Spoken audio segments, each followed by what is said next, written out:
ভারতের বিপক্ষে ম্যাচেই বাংলাদেশ জাতীয় দলের জার্সিতে মাঠে নামবেন ইংলিশ ফুটবলার হামজা চৌধুরী।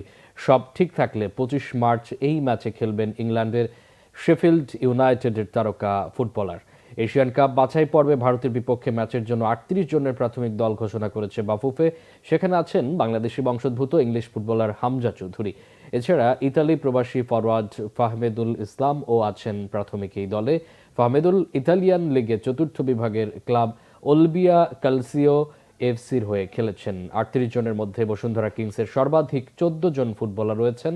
ঢাকা আবাহনী থেকে আছেন ৮ জন। জাতীয় দলের বর্তমান অধিনায়ক জামাল ভুঁইয়া ঘরোয়া ফুটবল খেলেননি, এরপরও কোচ তাকে প্রাথমিক তালিকায় রেখেছেন। তবে জাতীয় দলের ফরওয়ার্ড নবীন নেওয়াজ জীবন এবার রহমতগঞ্জের হয়ে ভালো খেললেও তাকে প্রাথমিক দলে রাখেননি কোচ।